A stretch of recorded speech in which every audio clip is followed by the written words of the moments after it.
Baltimore, we have such great soccer history and such powerful soccer traditions. A great deal of Baltimore's soccer roots came from Europeans settling into Baltimore since it was a thriving port town with job opportunities. Italians, Germans, Irish, Polish, Greeks, and many other ethnic groups settled into Baltimore and brought soccer along with them. One place, though, has been a little more special than the rest. The influx of immigrants combined with ample parks, fields, and wrapped up with a healthy dose of coaches who invested in neighborhood kids created a perfect storm that defined Baltimore soccer for generations. Of course, we are talking about Highlandtown. What's up, folks? We are back, but this time we are not in the basement of a bank. We are safe, however, from the gunfire of West Baltimore and from Colin Kaepernick's workouts. We are live here at the one, the only DeSantis' in Perry Hall, where it is a mob scene for lunch. They have the best crab pizza on the planet. It is off the chain, and we are off the crossbar. Tell them what's up, Miz. I'm excited. I'm really pumped. I'm glad we're not in the basement of a bank today. However, I do feel like I might want to engage in an adult beverage after the show, of course. We can do that on the show. You know why? Wow. We are not regulated by the FCC in any way, shape, or form or fashion, so we can get completely housed up in here. Anyway, we got a show lined up. Do you know why we're here, Miz? I'm going to take a wild guess and just say we're going to talk a little bit of history today. We are talking history.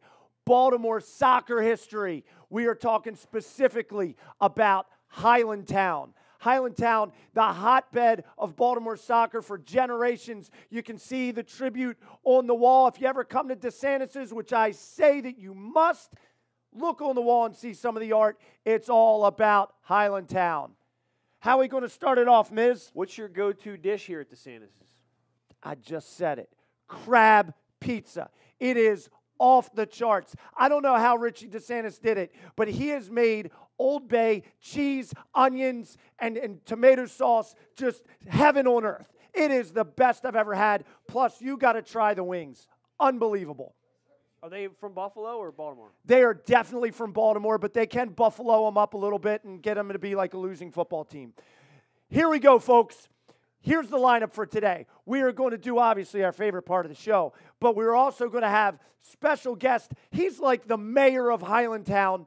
And by the way, Perry Hall has become Highlandtown North, I do believe. He is the mayor of Highlandtown, Coach Pete Caringi. We will also do, of course, the Patrick Swayze Player of the Week. Gotta have that. Gotta have that. How do you like to open the show, Miz? I like to open it with my, well, this show, for instance, my second favorite part, which would be the mystery question of the week, weeks, month, year, decade, whatever it is. But this question of the week's day, month is brought to you by none other than Dr. Adam Maddox at Ideal Health Chiropractic. My man, Dr. Adam Maddox. I heard you went to see him. I did, and I'll tell you what. He did an excellent job on my pain. It's all gone. But I would say, to anyone that's watching, if Adam Maddox does not fix your pain, you can always come to DeSantis, and a few shots later on, it should take care of it. Well, the only thing, if Dr. Maddox could get their bar lined up by that, did you do the massage waterbed thing? Well, I was waiting to hear the sound effects. So give me some of the things I should have been listening for. When you're laying in the waterbed, it shoots little water rockets, and and there's like a cushion over it so you don't get wet, but it's like, and then you turn on real fast, it's like, right? This sounds like asteroids from the 80s. Right, it does. And then they have the gun. They break out this gun, and it like they put it up to your traps, and it goes like. I got that, yeah. Oh my gosh, how good is that? It's unbelievable. And of course, you can't go wrong with the acupuncture and acupressure. It's unreal. It's a backstabber, isn't it? It is. Go ahead with it, Miz. Okay, man. Let's.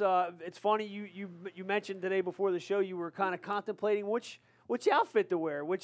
I didn't want to say anything because it falls right in line to the mystery question of the week. But take us back to 88, 89. Coach Pete Eibner's getting ready to hit the club. You know what I mean? He's feeling good. He's got the shot of Jakar back then, right? What's his go-to get-up? What's the go-to get-up? Come on, break it down for me. All right. So 88, 89, I'm a senior in high school, freshman in college. If I'm going out, right? And you want to reel them in, so you got to make sure you're looking sharp. I had 2 pairs, not one. I had 2 pairs of Guess jeans, which fit perfectly because it really accentuated the shape of my behind, but gave enough bag in the legs where it looked a little MC Hammerish. So not quite Sir Mix-a-Lot, though. Not Sir Mix-a-Lot. I didn't have the Sir Mix-a-Lot thing going. I don't have an apple bottom. But what I got is enough round, but it had a little bag on the thighs. Then you got to have the Guess jean shirt buttoned all the way up with the collar. And you got to wear some sort of pointed shoe because when you're out there and you're breaking it down, you want to look good. Nice. I mean, that's great. So jackets, any jackets you had in, or it was 88, 89. You had to have a bomber jacket. If you did not have a bomber jacket, you could not ride with Goose or Maverick. I'm surprised you didn't have the Zubaz Raiders jacket, that everyone had. No? I didn't have Zubaz Raider jacket, but you know what? My best friend Tony Delarose wore Zubaz the pants with they were red, white, and blue because he liked the Buffalo Bills, and they had like the tiger stripes. He wore them every day for like church. He would wear Zubaz. I feel like we've mentioned Buffalo Bills like more time in this show than they get mentioned on the national airwaves in 1 year. It was 88, 89. We didn't have a football team then. They were the go-to. That's true. All right. So, folks, we'll be right back at Off the Crossbar. Hey, everybody. A while back, I had a lot of problems with my lower back. It started with a muscle called my piriformis. And when that locked up, my lower back locked up, I couldn't coach, I couldn't run, almost couldn't walk. I went to see Dr. Adam Maddox at Ideal Health Chiropractic, and within 3 sessions, I'm back on the soccer field. I'm able to run, I'm able to lift weights, I'm able to train, I'm able to compete. And not only is he a sponsor of the show, but he's a really, really good guy. I consider him a friend. Check him out if you have any back difficulties, any back pain, even if it's in your IT band in your leg. My man, Dr. Adam Maddox, is the best in the business. Welcome back to Off the Crossbar. I am the Coach Pete Caringi with my main man, the co-coach Adam the Miz Mizell. And as promised, we have 2 special guests for you today. We got Landon Donovan coming in later. And now we have, I think he's like the mayor of Highlandtown. Wait till you hear this guy's resume. His resume leaves nothing to chance. It's a compilation of just success at soccer. First of all, he was an All-American and national champion at University of Baltimore. Then he goes and takes Calvert Hall, starts winning championships as an assistant coach there, where he goes to Essex Community College and wins 10 regional championships and gets to the national finals twice. Then he gets inducted to the National Junior College Athletic Association Hall of Fame, but only after he accepts the job at UMBC and takes this little nowhere college and puts them into the Final Four. Impressive. Played professionally for the Washington Diplomats. He once fed an entire army of Spartan soldiers with just a barrel full of fish and a cup of wine. He's been known to walk on water and juggle a soccer ball. And I believe, I'm not quite sure, but I believe he is the guy that developed the cure for MRSA. From what I've heard is that he also saved a family of 12 from a pack of angry wolves. He did, and got a cat out of a tree. Let's give a big DeSantis Off the Crossbar. Welcome to Coach Pete Caringi. Coach, welcome aboard. You're carrying ones, and I hope you're not going to tell me you were working hard last night. Oh, there's no problem. No problem. Look at this. Big money. Coach is always high dollar. Great introduction there. I hope you enjoyed them 20s. So, Coach, we're here to talk about a topic near and dear to your heart, Highlandtown soccer. So, tell us a little bit about how in an area less than 300 acres, so much great soccer could come out of that little area. Well, I think the first word that comes is a passion for the game. Growing up, I think we didn't realize how great it was. But it was really it was a playground for soccer. You know, we all grew up and watched the older guys, Mr. Tom Caranta, Larry Sirach, all those guys, and they were going to the National Open Cup finals. And as young kids, you would go over to Schoolot. The Schoolot John Booth Field was really the mecca of soccer, along with Patterson Park. And you go down there every day, and there was older men down there, and you went and played. There was no age differential. And you were playing with some of the best players in the country. And as the area continued to grow, and soccer down there was the sport, almost every day you went down to the Schoolot, and people from all over came. Just like I think, you know, in basketball, during the era of the Dunbar days, everyone would go down there and play soccer. Everyone came down to Highlandtown, and you either played down Patterson Park or you played over the Schoolot. And it was just play, train, practice, no organized, not like it is today. And some of the best players in the country we ever produced came out of that little area. And if you look at just that one street alone, across the street, Claremont Street, and right. I think there was a story done on it. Really, how many players? It's amazing. It's a small little block, but how many guys that played on the national team or was an All-American, just grew up and played on that street. It should be, really, if it was today, it would be a national story. But that was years ago, and we were really just blessed to have that kind of environment every day to go down there and just train with the best players. Well, off of Claremont, there were, I think, 5 guys, over a period of time that made the national team off one street, right? Yeah. And 3 of them were in the same era. Yeah. I mean, that's absurd. And like I said, it's today it would be a ESPN story. I think we were ahead of our time with soccer. Back then, but it was an unbelievable atmosphere because you go down there every day, and we were playing all different sports, obviously, but soccer was the sport. So you go down there and you play, and you see Ernie Cox down there dribbling the ball, and then Sonny Askew would come up, and the next thing you know, Paul Skirty, who was playing professionally, would be there, and then we'd have a game 8-on-8, and you know, when you look back on it, it was 8 guys that played professional at one time, and it was just a pickup game, put the shirts down. And we went at it, and then when we were done there, we went into rec center, and then you probably went and played softball. So it was something. We did something all day, every day, but there were so many great players, and you know, it's looking back, it really was an amazing story. Why do you think that the concentration was so high of soccer players in that area? Like, do you think it was because of maybe the European influence of the immigrants that kind of moved there? Is that what helped shape it? Definitely. You know, Pompeii was our parish. St. Elizabeth's was the parish. I think Baltimore Soccer was all centered around the parishes back then, the Catholic churches. So you had Little Flower, you had St. Elizabeth, you had Holy Rosary, and you grew up and you played for that. You know, you didn't go play for another church.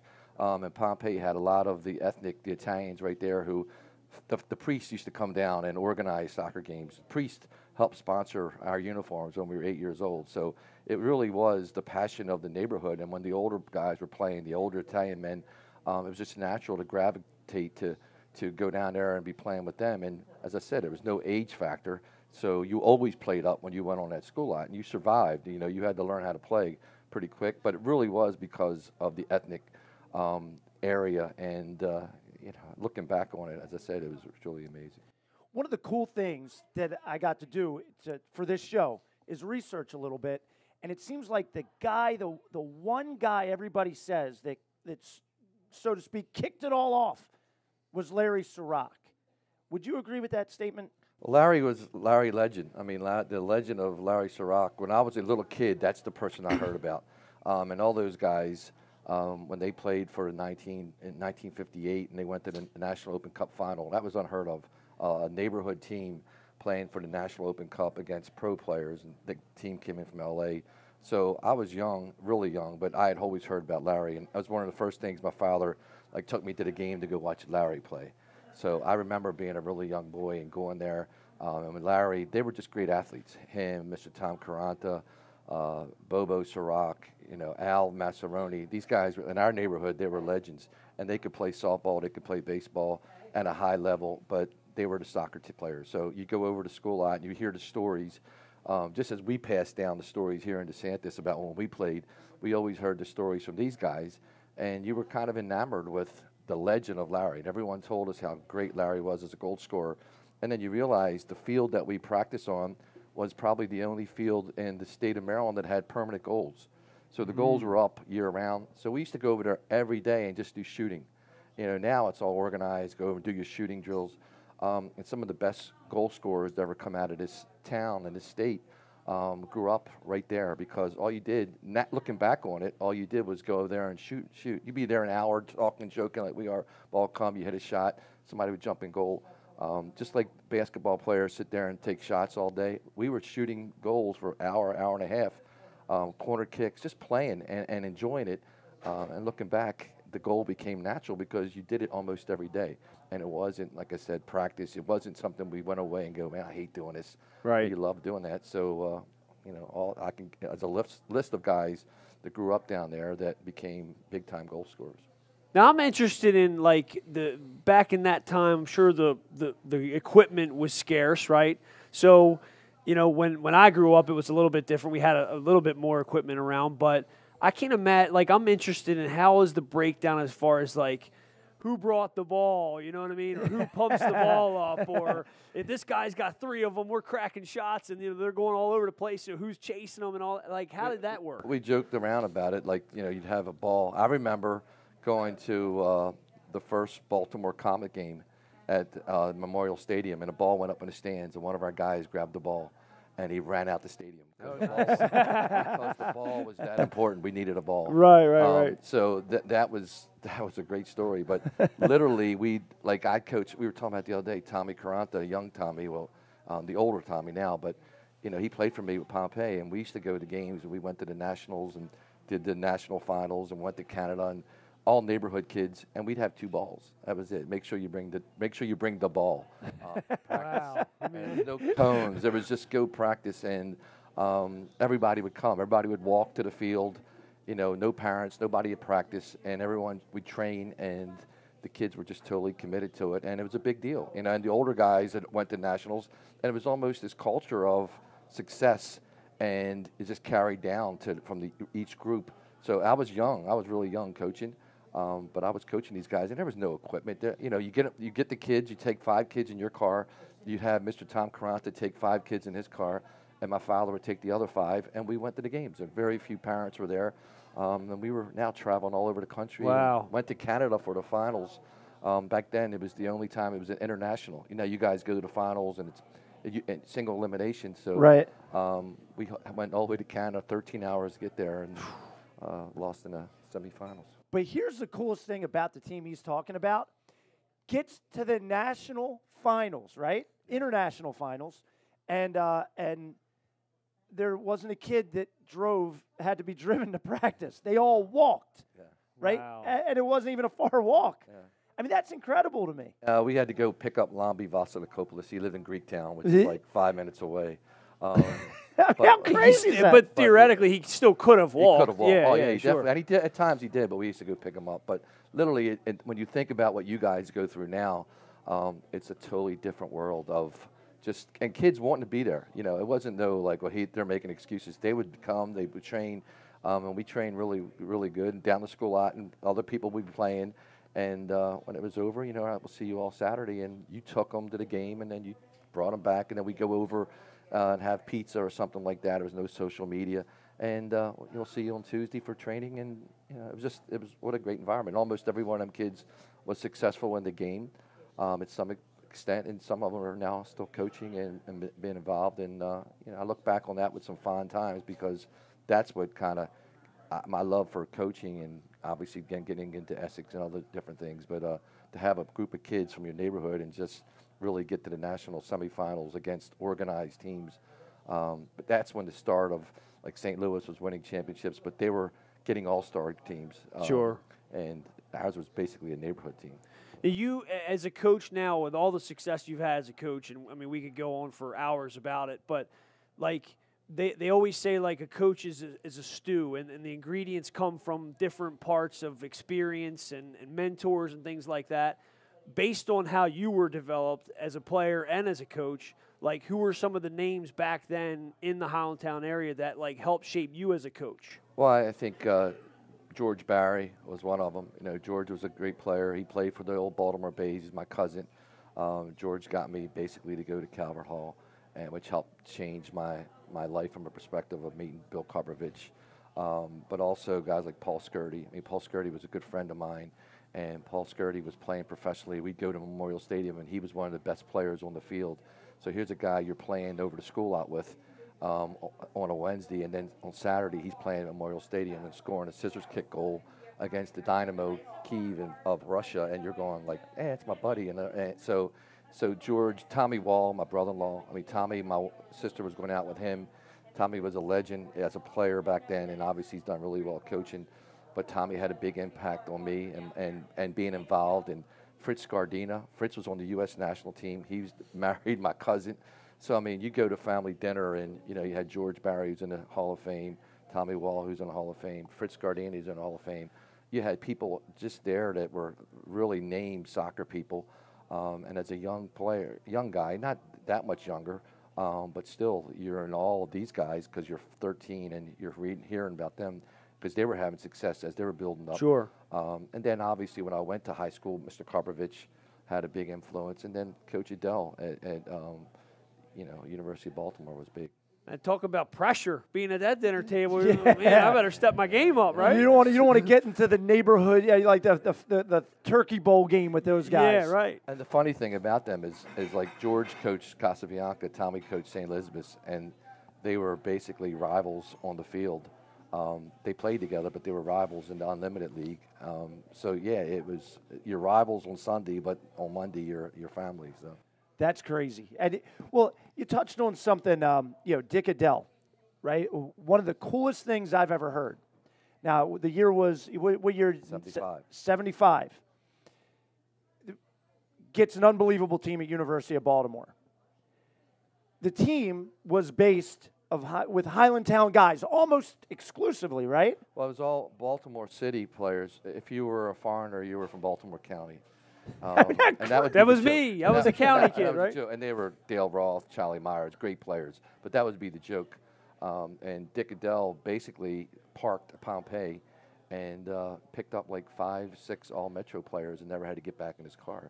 Gino Panacchia, Joe Maggitti, Louis Spath, me, Richie DeSantis. Richie played here. It was just amazing. Like, you just park right there and find, Louis Spath. It was just an amazing.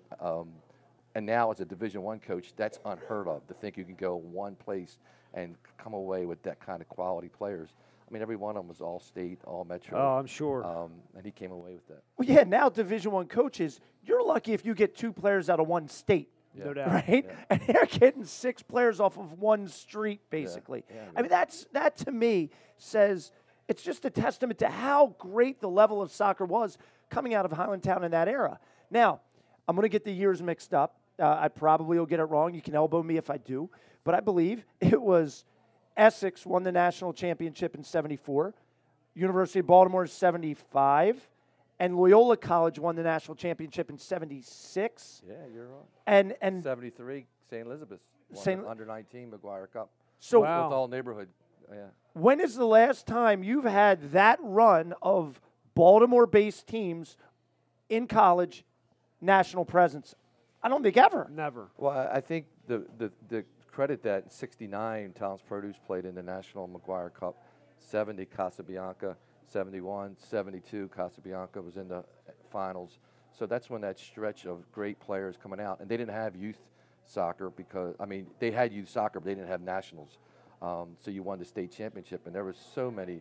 I mean, St. Elizabeth's had great teams, Sonny Askew, Mike Wall, Pete Notaro. Those guys were incredible down there, and that was all within a walking distance. And then St. Patrick's had some great players, Ray Majeski, Gary Matowski, Bob Tuma. So you had guys all within proximity you can walk to. And eventually, as they got a little older, that was not today as it's, one guy from Bethesda, another guy.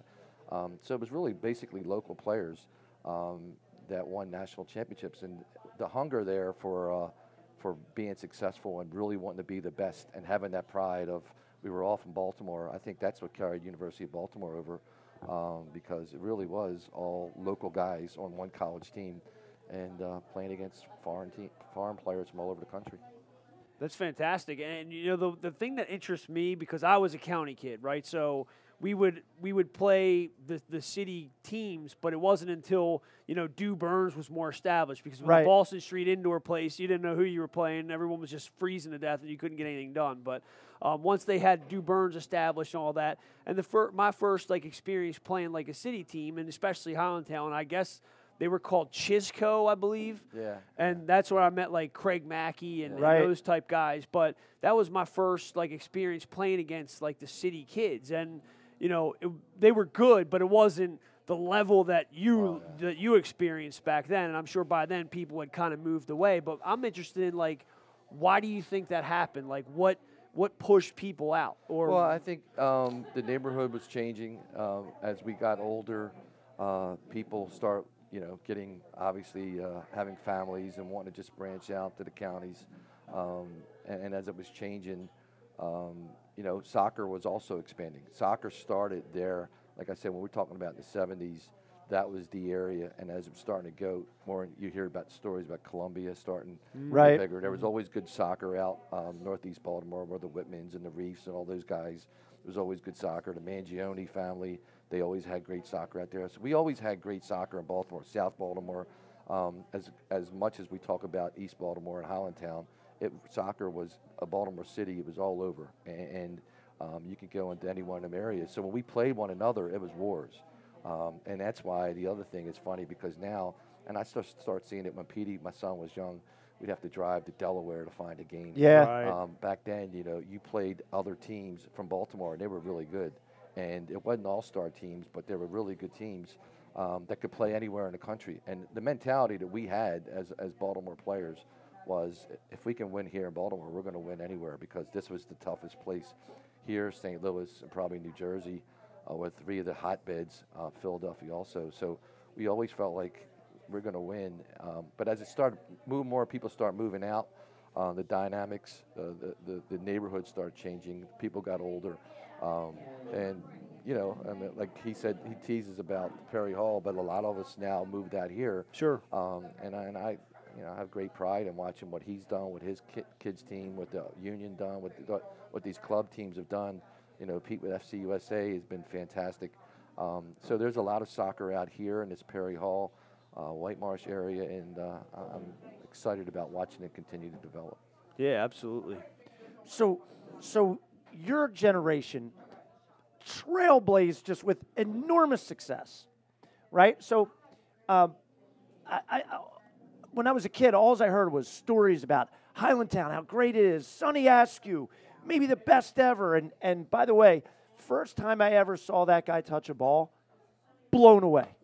And it just, I couldn't imagine watching him play at his prime. Talk a little bit about Sonny and the influence he had on the game locally. Well, Sonny was probably one of the best American players to ever come out this country, skill-wise. And Sonny was, it's funny, he did it the old-fashioned way. He went down there and practiced every day. He didn't have a trainer.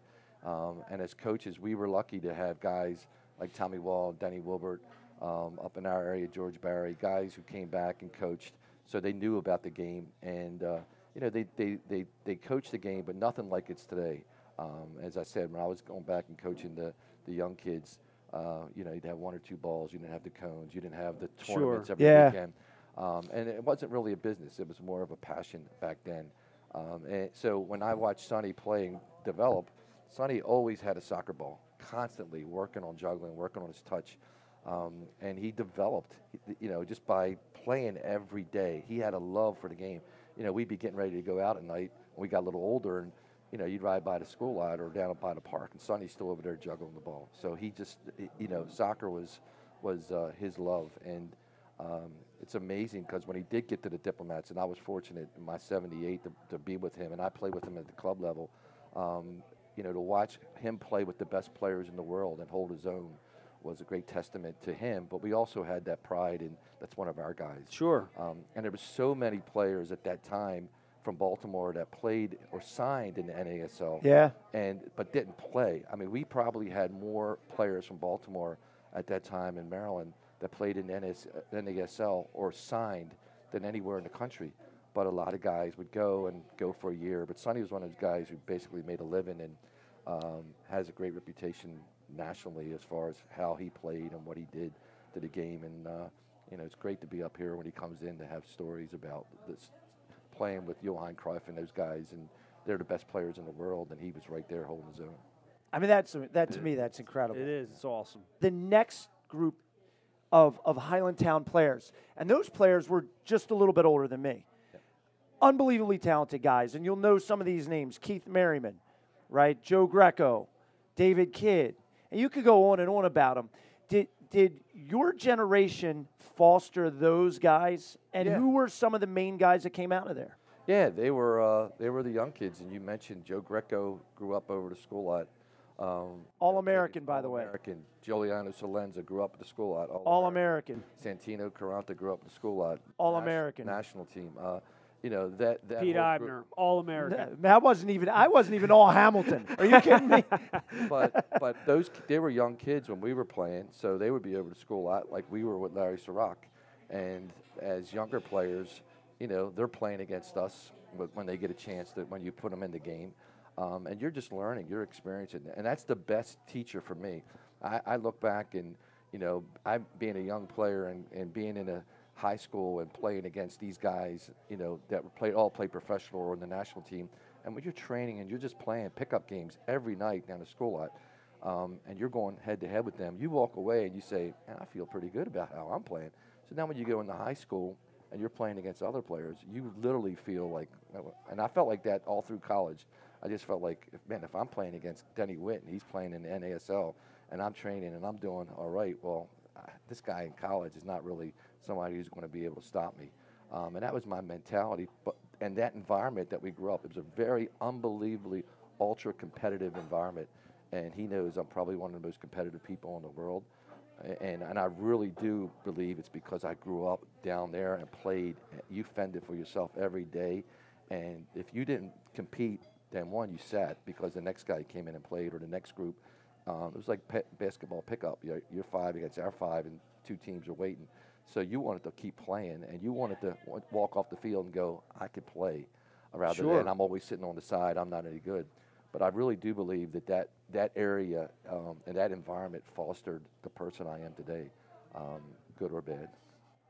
That right there, that completely organic, if you will. Some of the names: Stevie Caranta, he went to Curly, he was an All-American. Darren Petty, those guys all played. Fastest man in Highlandtown. Fastest talker, too. With his gold chains on, by the way. The fastest man in Highlandtown with gold chains on. All those guys, the Spalt brothers, all those kids that grew up down that area, I was fortunate to have all of them at Essex, and we had a run at Essex with them. For sure. Fell short of winning a national championship. And they were all really good players.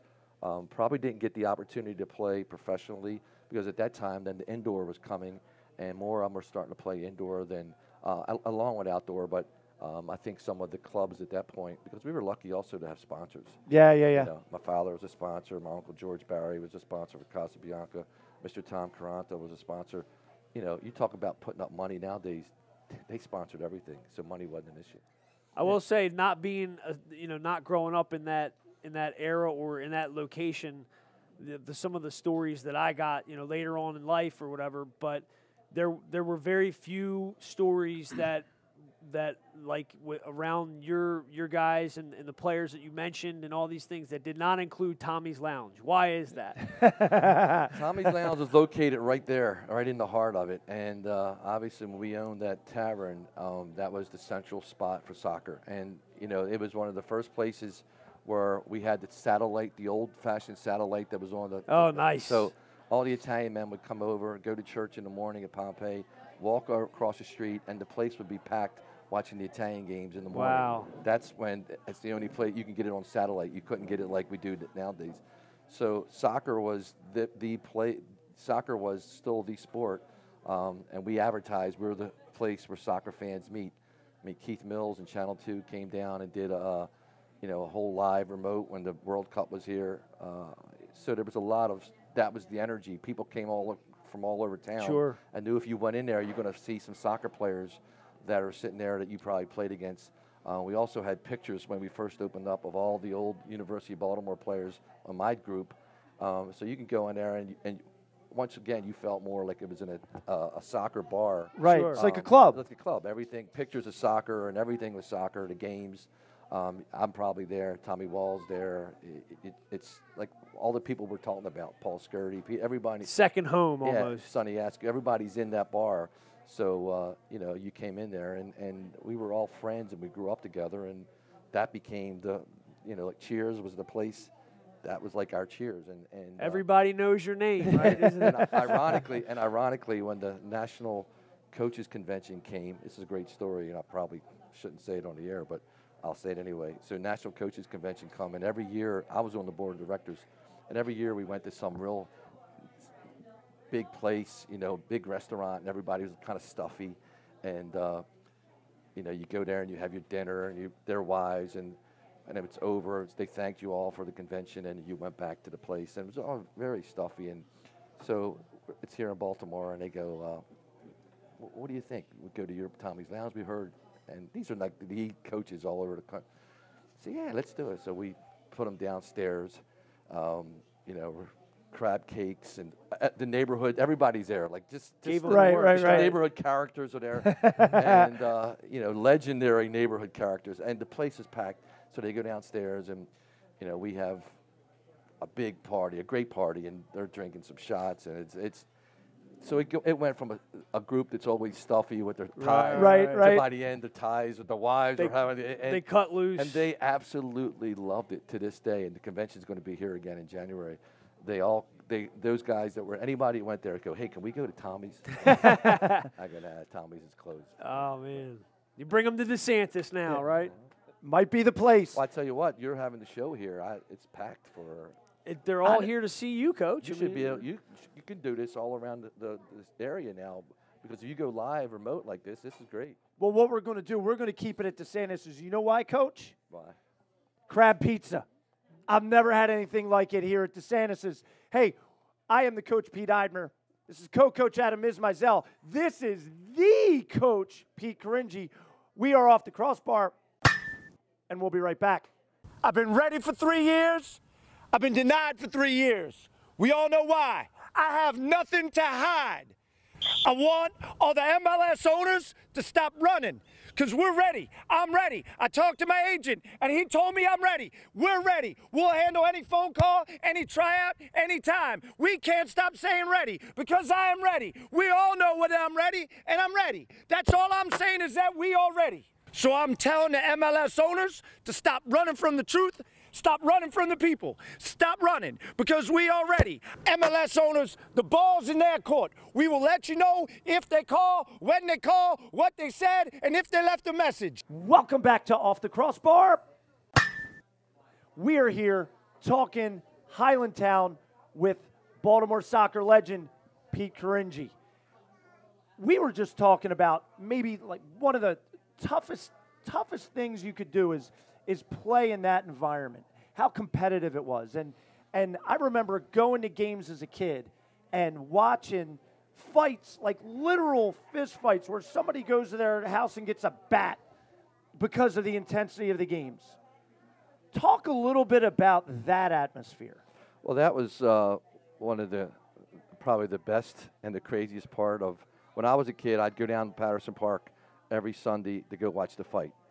Right. Which is otherwise known as a soccer game, and it was all ethnic teams. So growing up and being in that incredibly environment where it was very competitive, it was neighborhood teams and neighbors against neighbors.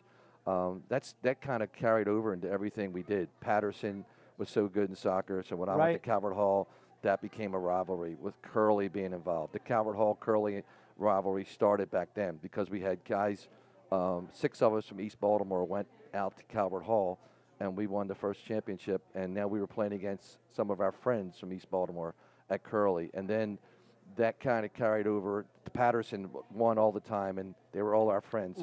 So you played with them like you guys did, but that carried over into the intensity of Calvert Hall, who's better. I mean, you had arguments every night, and the games were well attended like it is today. And then I think it really kind of, all the guys from Baltimore went to University of Baltimore, and they were a national power. And then all the guys from Baltimore went to Loyola College.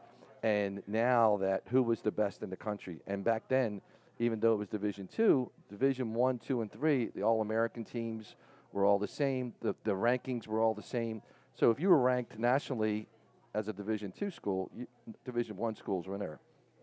So our team, University of Baltimore, we went to three Final Fours, beat Maryland, beat University of Virginia. So all the schools that typically today are powers, we had beaten. We were one of the best programs in the country, and so was Loyola. So when we played each other, and it's not an exaggeration, 4,000, 5,000 people would be at the game, TV. It was a big event. And it was really friend against friend because the guys at Loyola I grew up with. Right. I played in high school with. I hung out with. And the intensity of the rivalry was so much that Coach Dick Adele, who was a legend in lacrosse, and it was our coach at University of Baltimore, also coached in the Army-Navy game because he coached the Army, the Calvert Hall Loyola game, the Maryland Hopkins game, had said more than one time to me and other people that one of the most fierce rivalries he's ever been in is the Loyola University of Baltimore soccer game. So that was the game, and everybody came, and you had sides. So I tell Pete a story of our friends, Johnny Palmier and Mario Scolapati. They're all in Loyola, me and Louis Spath and a couple guys, and we were literally walking to Johnny's house. They're having a little party with all the Loyola guys. We're just going to go over and say hi and how you doing. Didn't let us in. Can't go in. And they're lifelong friends. Enemy, your enemy. Get out of here, Can't come in because right? you're University of Baltimore. And Lifelong friends. And it was literally the neighborhood, Highlandtown, was split between University of Baltimore and Loyola. And it was that intense. And, there was a fight one game, almost a riot. It was just a crazy atmosphere. But looking back, that was the heyday of that two Baltimore area teams, nationally known players that went on to be professional players, some of the best players that ever come out of this town. But it was almost a culmination of all the years of growing up, playing one another, and now we're all at the same school.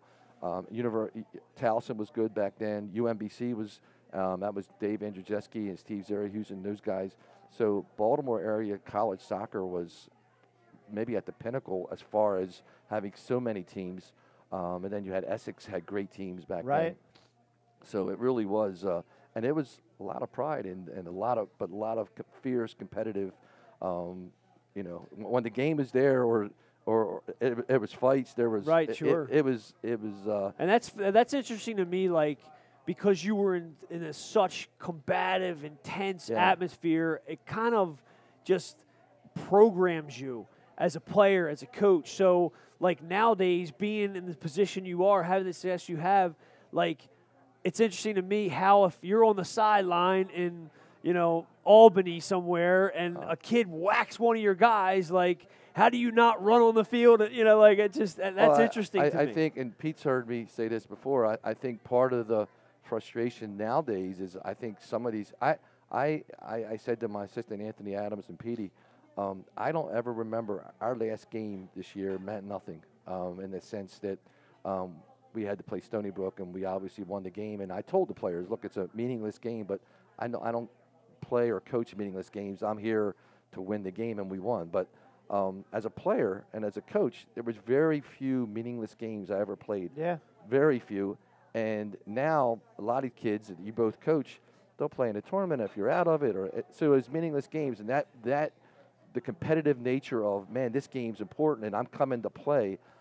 We didn't play as many games, but we played more fierce because the games meant more in the sense that nowadays kids will play, even in high school, I mean, we played maybe 16 games.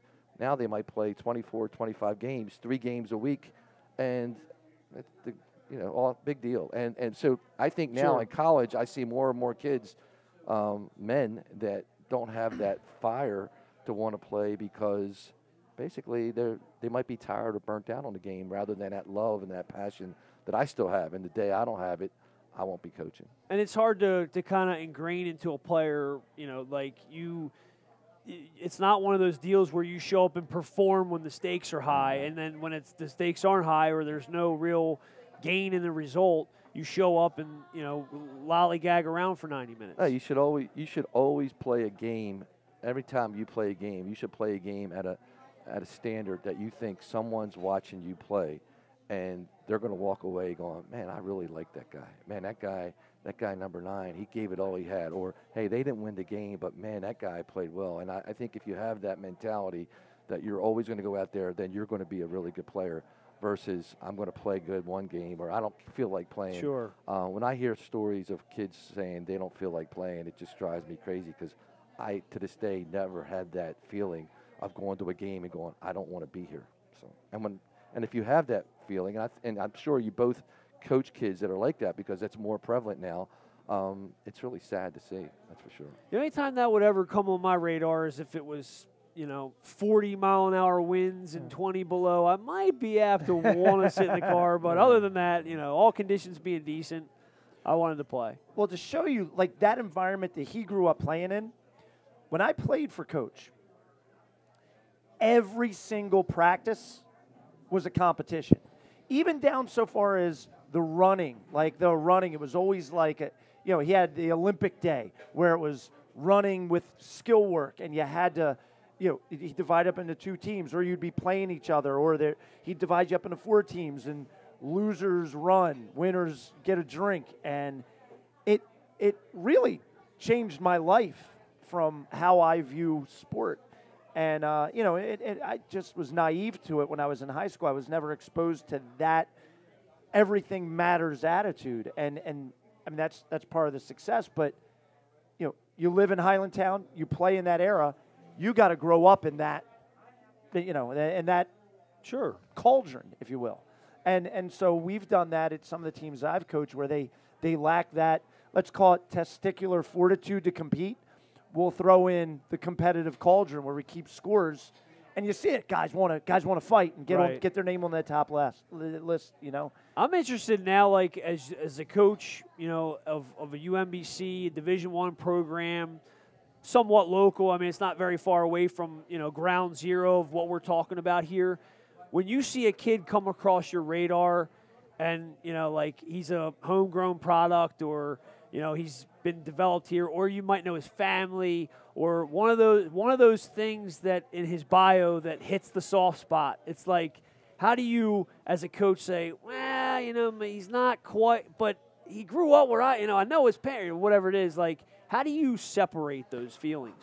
Well, it's not easy, and I think probably most likely we'll take that kid.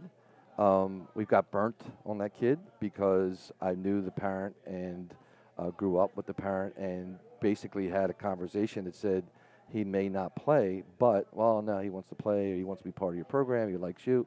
So it's very difficult, but I would always lean towards having the player and hopefully that kid develops and has a good experience. So for every kid that we get like that, I would say most of them had some kind of success and enjoyed it, but there's always that one you get burnt. And it's ironic that we're in here, but one was a parent that came, the kid, I knew the whole time, and the parent kept saying, he just wants to play for you, he wants to go to UMBC. Well, he might not play, never played, and now they come in here, they won't even look at me. So it's part of the gig, right? Part of the game. Yeah. Send over a crab pizza from DeSantis's. I'm telling you, Miss Morgan, our super producer, will also testify that it is the best crab pizza on the planet. As soon as the show wraps, guess what I'm getting? You need to order the pizza now because there's a line to get in here. I'm amazed at how many people this show has brought. They heard you were coming. The coach is No. a draw. I mean, it's The unbelievable. coach is a draw. I'm in here a lot now. Hey, so we're going to keep you here, and we are going to talk about maybe your favorite part of the show. First favorite this week for sure. When Third we favorite. come back, we are off the crossbar. Hey everybody, this is the Coach Pete Eibner to talk about my company, Fast Forward Training Systems. We develop kids with the ball, make them better soccer players, increase their technical skill, increase their speed of play, and yes, we also do strength, speed, and agility. We've been in business since 1991. We've gotten over 500 kids to the Division I level in college. We have trained the best in the area. Would love to train you. So let's get out, let's kick the ball around. Visit the website, www.fastforwardtrainingsystems.com. Welcome back to DeSantis's, folks. We are off the crossbar. And we are in a packed house here in the restaurant. Crab pizzas flying all over the place, Old Bay wings, Italian cold cuts that look like baseball bats. They're so big. They are gigantic. I'm telling you, if you can, get to DeSantis's. The food off the charts. I was hungry before I got here, and now smelling all this stuff, I'm starving. Well, I tell you what, we're all eating as soon as we're done here. Richie would be on the show, but I think he's in the back making pizzas. I tell you what, he can sling a pie, brother. So, Coach, we are now at Adam's favorite part of the show. This part of the show right here, I think, is one of the most important parts of local soccer coverage. No doubt. Before we tell you what it is, we want to talk a little bit about hairstyles. So you had the buzz cut, the Johnny Unitas in the early days, and then it went long hippie style. And I've seen you with the hippie style. You had a mustache and the whole 9 yards. Coach is blessed. He's a nice head of hair. Great head of hair, Game right? Game show host hair. I mean, I'm telling you, I'm so jealous of that. You have a hair and makeup person over there. That's why. Seriously, Miss Morgan, can you do me a favor as a producer and see how much it would cost me to get plugs? Thank you. What is the? There's a company that actually specializes in that. Hair Club for Men? No, it's the guy who does. I don't know. We'll skip it. We'll skip it. But okay. So anyway, Coach, the '80s hit. All of a sudden, the hair gets a little long in the back, but a little tight up top. Maybe the best look ever. Tell me, who was your favorite mullet of all time? Oh, that's pretty easy for me. I had a guy that played for me at Essex Community College. We got to the national finals, and then he came with me to UMBC, and his name was Pete Eibner, and he had the perfect mullet. I mean, man. It was spectacular. When you reach the perfect mullet, it switches to the Kentucky mudflap. And I remember having a talk with him about whether he should go play professional soccer because of his hair, or should he go into comedy?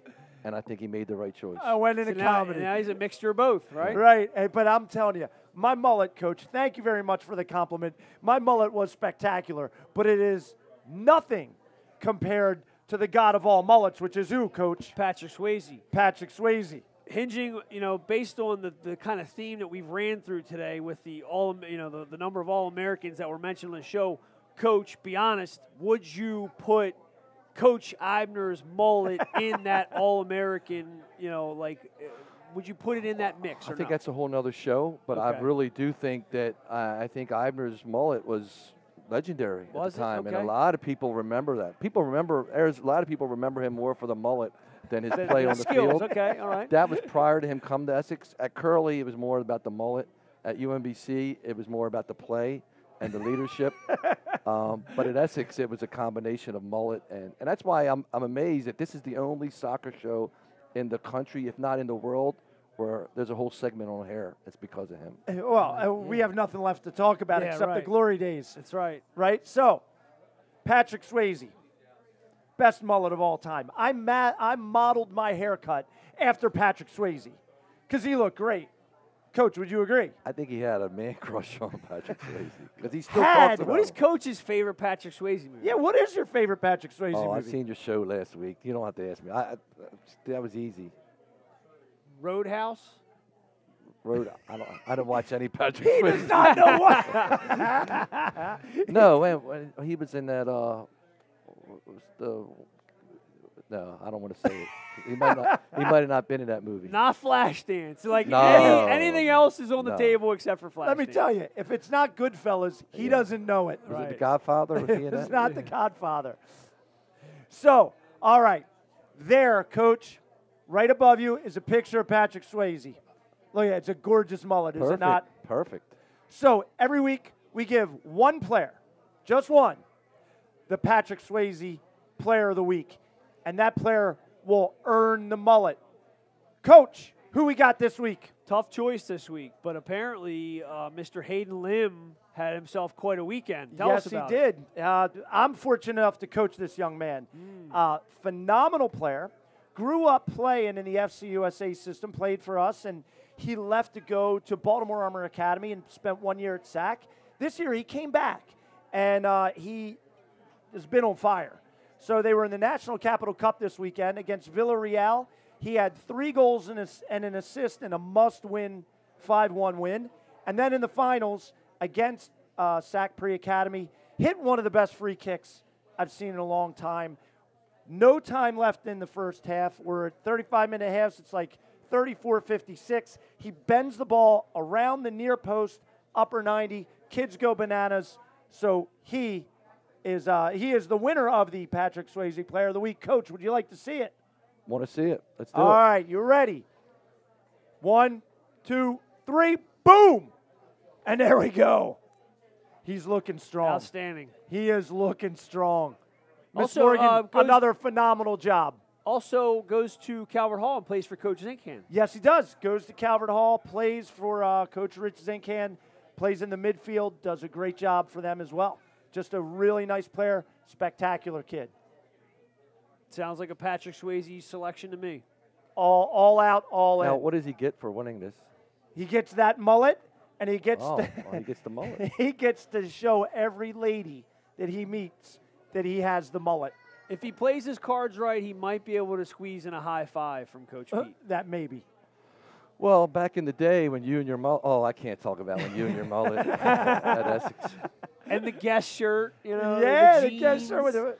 He had the tank top. Oh, man. It was a good look. Big gold chain with the cross. Is there a picture anywhere in circulation of the guest jeans and the shirt? I tell you what, for this, I will bring back the picture, and we're going to throw it up right there. Wow. It's a good look, right? I love that. That is a good look. All right, folks, thanks for sticking with us. Thanks for coming to DeSantis with us. Special thanks to Coach Pete Caringi. Thank you Thank for you, having Coach. me. Great Thank you show. so much. Coach, keep up the good work, both of you. thanks for all the insight into Highlandtown and all the good things about it, man. It's phenomenal stuff. Coach, always a pleasure. Thank you so much. We are off the crossbar.